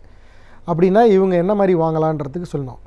அதில் பார்த்திங்கன்னா அந்த 50 லட்ச ரூபா அவர் கடன் வாங்கியிருந்தார்னா கண்டிப்பாக அவரோட 3 வருஷத்தில் அவரோட கேபிட்டல் ஒரு 15 இல்லை 17 லட்ச ரூபா, அவரோட போட்ட பணம் 50 லட்ச ரூபாயோ இல்லை கடன் வாங்கின 50 லட்ச ரூபாயோ அதுலேருந்து கரைஞ்சி போயிடும். பேலன்ஸ் 35 லட்சம் தான் இருக்கும். கடனை வட்டியும் கட்டியிருக்க முடியாது. கண்டிப்பாக இவர் ப்ராப்ளத்தை ஃபேஸ் பண்ணுவார் அப்படிங்கிற வரைக்கும் நம்ம பேசியிருந்தோம். ஸோ இப்போ இவர் என்ன பண்ணியிருக்கணும் அப்படிங்கிறதுல பார்த்திங்கன்னா, இவர் வந்து எனக்கு கண்டிப்பாக இந்த பணம் தான் வேணும், எனக்கு 50 லட்சம் தான் வேணும், இந்த முதலீடு இருந்தால் தான் இந்த தொழிலை நடத்த முடியும் எனக்கு அப்படிங்கிறத வந்து சொன்னார்னா அது தவறான விஷயம். அதுக்கு நம்ம என்ன பண்ணியிருக்கணும்னா, இந்த முதலீடு இருந்தால் தான் இந்த தொழில் நடத்த முடியுங்கிறது ஒன்று. அடுத்தது இந்த முதலீடு இருக்கணும், இந்த தொழில் நடத்தினா 100% நல்லா நடந்ததுன்னா எவ்வளவு வருமானம் வரும், வருமானங்கிறது நிகர வருமானம், மொத்த எல்லாத்தையும் சேர்த்து நெட்டு கிடையாது, கிராஸாக பார்க்கணும். இன்னொன்று, இந்த வருமானம் வரத்துக்கு எவ்வளோ முதலீடு தேவையாகும். ஸோ இப்போ வந்து ஒரு சில நிறுவனங்கள் பார்த்திங்கன்னா இண்டஸ்ட்ரியெலாம் எடுத்துட்டிங்கன்னா முதல் வருஷமே வந்து வருமானம் வந்துடாது. முதல்ல ஆரம்பித்து ஒரு 3.5 வருஷம் ஆனதுக்கு அப்புறம் தான் இன்ட்ரெஸ்ட் கட்டுற அளவுக்கு சக்தி வரும். அதுலேருந்து ஒரு 3 வருஷம் கழித்து தான் பிரின்சிபலை கொஞ்சம் கட்டுற அளவுக்கு சக்தி வரும். ஸோ அதனால் நம்ம கேல்குலேஷனை பார்க்கும்போது நிறுவனத்துக்கு நிறுவனம் மாற்றிக்கணும். ஸோ நம்ம வந்து எந்த விஷயம் பண்ணும்போதும் நமக்கு எல்லாமே 100% நடந்துடும், 100% நடந்துச்சுன்னா நம்ம இப்படி கட்டிடுவேங்கிறத வந்து பார்க்குறத விட நமக்கு வந்து 60% தான் வாய்ப்புகள் இருக்குது அப்படிங்கிறத ரெண்டு பெசிமிஸ்டிக் ஆப்டிமிஸ்டிக்னு சொல்லுவாங்க. நமக்கு வந்து நினைக்கிறது வந்து பாசிட்டிவாக இருந்தாலும் 100% நடக்கும்னு நம்ம நினச்சாலும் நம்ம வந்து உள்ளுக்குள்ளே நம்ம கணக்கில் வந்து நமக்கு 60% நடந்ததுன்னா என்ன ஆகும் அப்படிங்கிற ஒரு கணக்கை வந்து சைடில் வச்சுருக்கணும். அப்போ வச்சுருக்கும்போது என்ன ஆகும், நம்ம ரெண்டுத்துக்குமே ப்ரிப்பேர் பண்ண முடியும். ஒரு பணம் வாங்கும்போது கட்டுற பணம் வந்து ரொம்ப ரொம்ப முக்கியம். நம்மளோட ட்ராக் ரெக்கார்டு கரெக்டாக இருந்ததுன்னா தான் அடுத்த 2வது ரவுண்டு கடன் வாங்க முடியும், இதில் முதலீடார் வாங்க முடியும். நிறைய பேரோட பிரச்சனை பார்த்திங்கன்னா, நிறைய பெரிய பிஸ்னஸ் மேனாக இருப்பாங்க, நல்லா பண்ணிக்கிட்டு இருப்பாங்க, அவங்களோட ஐடி ரிட்டர்னை ரொம்ப ரொம்ப வீக்காக பண்ணி வச்சுருப்பாங்க. என்ன பண்ணியிருப்பாங்கன்னா, நிறுவனத்துக்கு வேண்டிய எல்லா லாபமும் நிறுவனத்துக்கு வந்திருக்கும், ஆனால் இவங்க வந்து ஒரு சேலரியோ இல்லை ஒரு ப்ராஃபிட்டையோ எடுத்துருக்க மாட்டாங்க. கண்டிப்பாக நிறுவனம் நடத்துனீங்கன்னா ஒரு ப்ரொப்ரேட்டர்ஷிப்பாக இருந்ததுன்னா டோட்டலாக எல்லாமே உங்கள் அக்கௌண்ட்டில் தான் வந்துட போகுது. பாக்கி என்ன மாதிரி நிறுவனமாக இருந்தாலும் உங்களோட லாபத்தை ஒரு வருஷமும் உங்கள் கணக்குக்கு கொண்டு வாங்க, இல்லையா ஒரு சேலரி கொண்டு வாங்க. ஏன்னா கொண்டு வரலைன்னா நாளைக்கு உங்களோட பேலன்ஸ் ஷீட்டு வந்து சரியாகவே போகாது. நம்மளோட பேலன்ஸ் ஷீட்டும் நம்ம இண்டிவிஜுவலாக நம்ம ஒருத்தர் நடத்துகிறோம், நம்ம நிறுவனம் நடத்துகிறோம், நான் நடத்துகிறேன்னா என்னோட வந்து ஐடி ரிட்டர்னும் ஸ்ட்ராங்காக இருந்தால் தான் என் கம்பெனி ஐடி ரிட்டர்னும் நல்லா பண்ண முடியும். வெறும் என் ஐடி ரிட்டர்ன் ரொம்ப ரொம்ப வீக்காக இருந்துச்சு, என் கம்பெனி மட்டும் நல்லா இருந்ததுனால நாளைக்கு கோபாராயராக நம்ம போடும்போதோ, அதை கோபாராயர்னா எந்த கடன் வாங்கினாலும் இப்போ இந்தியாவை பொறுத்த வரைக்கும் பர்சனல் கேரண்டி இல்லாமல் எந்த லோனும் கொடுக்க மாட்டாங்க. ஸோ அதனால் பர்சனல் கேரண்டி இருக்கணும்னா நம்மளோட ஐடி ரிட்டர்ன் ஸ்ட்ராங்காக இருக்கணும். நம்மளோட ஐடி ரிட்டர்ன் ஸ்ட்ராங்காக இருக்கணும்னா நம்மளோட பணத்தை, நமக்கு வரக்கூடிய பணத்தை வந்து ப்ராப்பராக எடுத்துருக்கணும். அதாவது யாருக்கும் வருமானம், இப்போ நிறைய பேர் பார்த்திங்கன்னா நிறுவனம் நல்லா நடத்திக்கிட்டு இருப்பாங்க, வருமானம் நல்லா வந்திருக்கும், பட் என்ன பண்ணியிருப்பாங்க, நம்ம அப்புறம் பார்த்துக்கலாம், முதல்ல கம்பெனியை சரி பண்ணிக்குவோம்னு நினச்சிக்குவாங்க. ரெண்டுமே பேரலாக பண்ணிக்கிட்டே வரணும், இல்லைன்னா ஃப்யூச்சரில் வந்து டெவலப் பண்ண முடியாது. ஸோ அதனால் இந்த ப்ராப்ளம் பார்த்திங்கன்னா, இந்த மாதிரி ஒரு ஃபைனான்ஷியல் நோட்டீஸ் வந்துச்சு, இந்த மாதிரி ப்ராப்ளம் வந்திருக்குன்னா, ஒன்று ப்ராப்ளத்தை ஆராய்ச்சி பண்ணி இந்த மாதிரி கொடுக்குறது, ரெண்டாவது நம்ம தேவைக்கு ஏற்ற லோனை வாங்குறது. ஸோ இதில் வந்து அதிகப்படியாக லோன் வாங்கினாலும் பிரச்சனையாக வரும், குறைச்சலான லோன் வாங்கினாலும் பிரச்சனைகள் வரும். இந்த நம்ம பேசிகிட்டு இருக்கிறது வந்து ஒரு பிரச்சனை வந்ததுன்னா எப்படி அணுகலாங்கிறத பேசிகிட்ருக்கோம். அதில் பிரச்சனை எப்படிலாம் வரான், எந்த காரணத்தினால வந்திருக்கலாம் அப்படிங்கிறத சொல்கிறோம். ஸோ இதன் வழியாக நம்ம வந்து உங்களுக்கு நம்ம சொல்கிறது என்ன, நான் சொல்கிறது என்னென்னா, ஒன்று வந்து இந்த பார்க்குறவங்களில், இந்த நிகழ்ச்சியை பார்க்குறவங்களில் இந்த மாதிரி சம்மந்தப்பட்டவங்க நல்லா நடத்திட்டு இருக்கேன், இந்த மாதிரி வரத்துக்கு வாய்ப்பு இல்லாமல் நீங்கள் பார்த்துக்கணுங்கிறதுக்காக நான் இந்த விஷயத்தை சொல்கிறேன். ஒரு சில பேர் வந்து வந்திருந்ததுன்னா இதை எப்படி அணுகலாங்கிறதையும் நீங்கள் தெரிஞ்சுக்கணும். ஸோ அதில் பார்த்தீங்கன்னா, இப்போ ஒன்ஸ் வந்தாச்சு, இப்போ உடனடியாக என்ன பண்ணலாம், நோட்டீஸ் வந்தாச்சு, நீங்கள் சொன்ன எல்லா மெத்தட்ஸும் வந்து முன்னாடி தவறுதலாக நம்ம பண்ணிட்டோம், இனிமேல் நம்ம அந்த மாதிரி இருக்க மாட்டோம் அப்படின்னு நம்ம நினைக்கிறோம். ஆனால் இந்த டயத்தில் நம்மள்ட்ட பைசா இல்லை, ஆனால் பிஸ்னஸ் பண்ணுறதுக்கு உண்டான வாய்ப்புகள் இருக்குது. ஃபேக்ட்ரி இருக்குது, ஃபேக்ட்ரினா ஷெட்டு ஏதோ ஒன்று இருக்குது, நிலம் இருக்குது, மிஷினரி இருக்குது அப்படின்னிங்கன்னா உடனடியாக யோசிக்காமல் 2 விஷயத்தை ஒன்று பண்ணி ஆகணும். ஒன்று, தேவையில்லாத எந்த அசெட் இருக்கோ அதை உடனடியாக கொடுத்து உங்களோட கடனை குறைக்கணும். தேவையில்லாத அசெட்னா நான் கோர் அசெட்ஸ்ன்னு சொல்லுவாங்க. இப்போ நமக்கு வந்து ஃபேக்ட்ரி தேவை, அந்த ஃபேக்ட்ரிக்கு உண்டான ஷெட்டு தேவை, அதுக்கு உண்டான மிஷினரி தேவைன்னா அதை விட்டுட்டு வேறு எதுவும் தேவையில்லாதுங்கிறது வந்து ஈவன் சாதாரண அக்ரிகல்ச்சர் நமக்கு அடிஷ்னலாக உள்ளது எதுவாக இருந்தாலும் சரி, நிறுவனத்தை மேலே தூக்கினோன்னா ஆட்டோமேட்டிக்காக வருமானம் நிறையா வரும். வருமானம் நிறையா வந்ததுன்னா நிறையா பர்சனல் அசெட்ஸ் வாங்கிக்க முடியும். ஸோ அதனால் பர்சனல் அட்டாச்மெண்ட்டாக ஏதாவது ஒரு அசெட்டில் வச்சுக்கிட்டு இன்னும் மேலே ப்ராப்ளத்தில் ஃபேஸ் பண்ணுறதுக்கு பதிலாக ஃபஸ்ட்டு டிசிஷன் இந்த மாதிரி சூழ்நிலை வந்துருச்சுன்னா, வராமல் இருக்கிறதுக்கு என்ன பண்ணுங்கிறத சொல்லியிருக்கிறேன். இன்கேஸ் வந்துருச்சுன்னா உடனடியாக என்ன தேவையில்லாத அசெட்டோ அதை நம்ம கொடுக்கணும். சப்போஸ் அது கொடுக்கறதுக்கும் ஒன்றும் இல்லை, ஆனாலும் என் பிரச்சனையை சால்வ் பண்ணணும். நம்மள்ட்ட ஷெட் இருக்குன்னா நம்ம வந்து ஒரு கொஞ்ச நாளைக்கு ஒரு 1 or 2 இயர்ஸ்க்கு இதே மாதிரி ப்ராடக்ட் யாராவது நடத்தினாங்கன்னா அவங்கள வந்து ஒரு ப்ராப்பரான கன்சல்டண்ட்டோ இல்லை நேரடியாக அணுக முடிஞ்சதுன்னா அணுகி என்னோடய ப்ராடக்டை பண்ணுறதுக்கு உண்டான உங்களோட ப்ராடக்டை பண்ணுறதுக்கு உண்டான வசதிகள் எல்லாம் என்கிட்ட இருக்குது, என்னோடய ஷெட்டை நீங்கள் எடுத்துக்கங்க, என்னோடய மிஷினரி நீங்கள் யூஸ் பண்ணுங்கள், எனக்கு லீஸ் ரெண்டல் கொடுத்துருங்க, இல்லை ஒரு ப்ராஃபிட் ஷேரிங் கொடுங்க, ஒரு ரெண்ட் கொடுங்க, எப்படி வேணுமோ நம்ம ஸ்கீம் பண்ணிக்க முடியும். ஒரு மாதம் எனக்கு இத்தனை ரூபா ரெண்ட்டும் இவ்வளோ ப்ராஃபிட் ஷேரிங் கொடுங்க. ஸோ என்ன ஆகும், உங்களோட நிறுவனம் நடத்தின மாதிரி உங்களுக்கு ஒரு ஷேரிங்கும் வரும், ஒரு ரெண்டலும் வரும். ஸோ இருக்கிற பிரச்சனைகள்லேருந்து கொஞ்சம் நாளைக்கு சரி பண்ணிக்க முடியும். ஏன்னா ஒரு பிரச்சனையை ஸ்டார்ட் ஆகும்போது திரும்ப அதை நோண்டி இன்னும் பெருசாக ஆக்கிறதுக்கு பதிலாக ஒரு கட்டத்தில் அதை ஸ்டாப் பண்ணி ஆகணும். ஒரு கட்டத்தில் நம்ம ஸ்டாப் பண்ணால் தான் அடுத்த லெவலுக்கு நம்ம திங்க் பண்ணுறதுக்கு நமக்கு கொஞ்சம் டைம் வேணும். அந்த டைம் எடுக்கிற வரைக்கும் சும்மா இருக்காமல் இதை மாதிரி ஒரு மினிமம் ஆக்டிவிட்டி நம்ம பண்ணும்போது ஸோ நமக்கு வந்து அடுத்த ஆப்ஷன்ஸ் கொஞ்சம் ஓப்பன் ஆகும். ஸோ பார்த்திங்கன்னா இந்த மாதிரி லீஸ் ரெண்டல் கொடுக்கறதுக்கு உண்டான ஒரு வாய்ப்புகள் இருக்குது. இதே மாதிரி பார்த்திங்கன்னா இன்னும் சில ஸ்ட்ராட்டஜிஸ் பண்ணலாம். என்ன மாதிரி பண்ணி இதை மேலே கொண்டு வரலாங்கிறத வந்து மேலே வர வாரங்களில் பார்க்கலாம். நன்றி, வணக்கம். நாம் கற்றுக்கொண்ட பல தகவல்களை மற்றவர்களோடு பகிர்ந்து கொள்ளும் பொழுதுதான் அவை மற்றவர்களுக்கு பயனுள்ளதாக இருப்பதோடு நம்முடைய வாழ்க்கைக்கும் பயனுள்ளதாக அமைகிறது.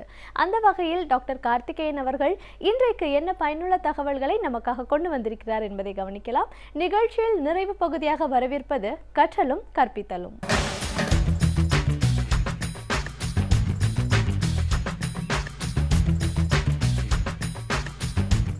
இன்றைக்கி கற்றலும் கற்பித்தலும் நிகழ்ச்சியில் ஒரு கேள்வியை உங்கள் முன்னாடி வைக்க போகிறேன். நாம் கோபப்படலாமா வேண்டாமா? இது என்ன சார் கேள்வி? கோபம் வந்தால் படணும், வரலைன்னா படக்கூடாது. அப்படி எளிமையான விடை சொல்லக்கூடிய கேள்வி இல்லைங்க அது. உங்களை நீங்களே திரும்ப யோசிக்க வைக்க வேண்டிய கேள்வி. இப்போ 2 தரப்பு வாதங்களையும் பார்க்கலாம். கோபப்படலாமா வேண்டாமா? கோபப்படலாம்னு சொல்கிறவங்க என்ன கருத்தை முன்வைக்கிறாங்க தெரியுமா? நம்ம ஊரில் பாஸ் கோவப்பட்டால் தான் வேலையே நடக்கும். நீ கோவப்படாமல் அன்பாக சொல்லி பாருங்கள், தலையில் மிளகா அரைச்சி போயிடுவாங்க. கோவப்பட்டால் தான் சாதாரண ஆள் கூட வேலை வைப்பாருங்க. உங்கள் கோபத்துக்கு பயந்தே வேலை வைப்பாங்க. அதனால் நம்ம ஊரில் கோவப்படாட்டி ஒன்றுமே நடக்காது. கோவப்படுங்க, சத்தம் போடுங்க, அப்போ தான் எதிராளி உங்களுக்கு பணிவார். இதுதான் பொதுவாக கோவப்படுறவங்க சொல்லக்கூடிய நியாயம். சரி, கோவப்படக்கூடாது அப்படின்னு சொல்கிறவங்க என்ன சொல்லுவாங்கன்னா, சார் என்ன தான் கோவப்பட்டாலும் நமக்கு முன்னாடி அமைதியாக இருப்பான் சார், வெளியே போய் நம்மளை திட்டிகிட்டே இருப்பான், மனசுக்குள்ளே திட்டுவான். 2வது, நம்ம என்ன சொன்னாலும் எப்பயாவது ஒரு காவன் தான் நம்மளை போட்டு காமிச்சிடுவான் சார். நம்ம தான் சொல்லி செஞ்ச மாதிரி போட்டு கொடுத்துருவான் சார். நமக்கு எதிராளியாகவே மாறிடுவான். கோவப்படாமல் அன்பாக பேசி வேலை முடிக்கலாம் சார். கூப்பிட்டு உட்கார வச்சு அன்பாக பேசி, ஐயா அது பண்ணியானா அன்புக்கு மயங்காதவங்க யாருமே இல்லை சார். அவனும் மனுஷன் தானே, தப்புன்ற இயல்பு தானே, அன்பாக பேசினா தான் சார் வேலை நடக்கும். கோவப்பட்டிங்கன்னா அது எதிர்விளைவுகளை கொடுக்கும் சார். இப்படி ஒரு தரப்பு இருக்கு இல்லையா? 2 தரப்பில் சொல்கிறதும் நியாயம் மாதிரி தான் நமக்கு படுது. எது சரி? கோவப்படுறதா வேணாமா? இப்போ நம்ம 2க்கும் நடுவில் ஒரு நிலை இருக்குது, அதை யோசிப்போம். அந்த நிலையை தான் நம்ம இப்போ யோசிக்க போகிறோம். கோவப்படலாம் அப்படின்னா எதிராளியை பற்றி மட்டும் யோசிக்காதீங்க, உங்களை பற்றியும் யோசிங்க. கோவப்படுகிற போது நமக்கு இருக்கிற எல்லா நோயும் வருதுங்கிறாங்க. ஒரு சின்ன கதை சொல்கிறேன். ஒரு பாம்பு அந்த மரப்பற்றைக்குள்ள உள்ளே போயிடுது. அங்கே ஒரு கோடாரி இருக்குது. அந்த கோடாரி மேலே ஏறி தன்னைத்தானே சுற்றிக்குது. சுற்றி கொஞ்சம் லைட்டாக அமுக்குனோடனே அந்த கோடாரியுடைய கூர்முனைப்பட்டு வலி எடுக்குது. இப்போ பாம்புக்கு கோபம், நான் காட்டுக்கே ராஜா, என்னையே போய் ரத்தம் வர வச்சுட்டியே, நான் யார் பார்க்குறேன் பாரு, இன்னும் வேகமாக சுற்றுது கோடாரியை சுற்றி. என்னாகும்? இன்னும் வேகமாக வெட்டுப்பட்டு செத்து போயிடுது. இப்போ கோபத்தால் செத்து போனது பாம்பு இல்லையா? மருத்துவர்கள் என்ன சொல்கிறாங்க, நீங்கள் கோபப்படுகிற போது உங்களுக்குள்ளும் நிறைய பிரச்சனைகள் உருவாகுதுன்றாங்க மருத்துவ ரீதியாக. அமிலம் சுரக்குது, இரத்த கொதிப்பு அதிகமாகுது, உங்களுக்கு ஸ்ட்ரெஸ் அதிகமாகுது, நோய்கள் வருது. உங்கள் கோபம் எதிராளியை பாதிக்குதோ இல்லையோ, உங்களுக்கு வேலை நடக்குதோ இல்லையோ, உங்களை அதிகம் பாதிக்குது. நீங்கள் நிறைய மருந்து மாத்திரை சாப்பிடணும் அப்படிலாம் சொல்கிறாங்க. அது மட்டும் இல்லைங்க, கோவப்படுகிற போது என்ன ஆகுதுன்னா, நீங்கள் உங்கள் வீட்டு பிள்ளையை கூப்பிட்டு கத்துனீங்கன்னு வச்சுங்களேன், என்ன நீ திரும்ப இதே பண்ணிகிட்ருக்க, நான் அப்படி ஏறாங்க பார்ப்பான் பையன். உளவியலாளர்கள் சொல்கிறது என்னென்னா, நீங்கள் கோவப்படுகிற போது அவனுடைய மூளை பகுதி மூடிடுதுன்றாங்க.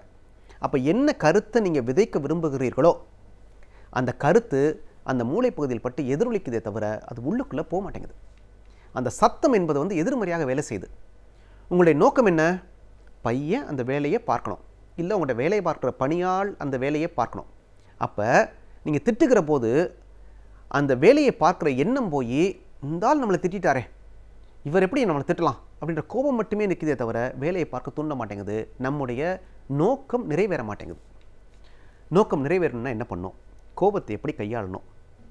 நம்ம காரியம் முக்கியம்ல, வேலை நடக்கணும்ல. அப்போ கோபத்தை எப்படி கையாளணும்? கோபத்தில் சக்தி வரையும் நிறைய ஆகுதுங்கிறாங்க. ஒரு தத்துவவியலாளர் சொல்கிறார், 2 நாட்கள் முழுக்க பட்டினி கிடந்து ஒரு உழவன் அரை மணி நேரம் ஏர் ஓட்ட செல்கிற போது எவ்வளோ அதிகமாக சக்தியை செலவழிக்கிறானோ, அதாவது 2 நாள் முழுக்க பட்டினி கிடந்து ஒரு விவசாயி நிலத்தை உழுதார்னா, பொதுவாக உழுகிறப்பயே நிறைய எனர்ஜி தேவை, பட்டினி கிடந்து உழுதார்னா இன்னும் கூடுதலாக எனர்ஜி தேவை. அவ்வளவு எனர்ஜி அரை மணி நேரம் நிலத்தை உழுக்கிற போது எவ்வளவு சக்தி விரயமாகுமோ அவ்வளவு சக்தி நீங்கள் ஒரே ஒரு தடவை கோவப்படுகிற போது விரயமாகுதுன்றார். ஆக கோவப்பட்டால் உடம்பு கெட்டு போது, சக்தி விரயமாகுது, மனிதர்கள் எதிரியாகிறார்கள், கோவப்படாட்டி வேலை நடக்க மாட்டேங்குது. இப்போ கோபத்தை எப்படி மென்மையாக வெளிப்படுத்துவது, இதுதான் கேள்வி. ஜப்பானியர்கள் ரொம்ப அருமையாக ஒரு தத்துவம் சொல்கிறாங்கங்க. கோபம் வந்தால் அதை 5 நிமிஷம் ஆறப்போடுங்கன்றாங்க. என்ன சார் நீங்கள் கோவம் வரப்போ கோவப்பட தான் முடியும், ஆறப்போட முடியும் அப்படின்னு நீங்கள் கேட்கலாம். ஜப்பானியர்கள் இதை எப்படி பார்க்குறாங்கன்னா, கோபம் வருகிற போது கண்ணை மூடிக்கிட்டு 1 2 3ன்னு ஒரு 100 வரை சொல்கிறாங்க. நீங்கள் அதையும் கோபத்தோடு சொல்லக்கூடாது. 1 2 3 4 5 6 நிறுத்தி நிதானமாக 1 2 3 இப்படி நிதானமாக சொல்லணும். நிதானமாக 100 வரை சொல்கிற போது உங்களுக்கு 5 நிமிஷம் காணாமல் போய்டும் இல்லையா? 100 வரை சொன்னதுக்கப்புறம் அந்த 5 நிமிஷம் முடிஞ்சதுக்கப்புறம் ஒரு வேளை உங்கள் தரப்பில் நியாயம் இருந்தால், உங்கள் கோபம் உண்மையானதாக இருந்தால் அங்கே சத்தம் வராதுங்க. கூப்பிட்டு தகவலை சொல்லுவீங்க.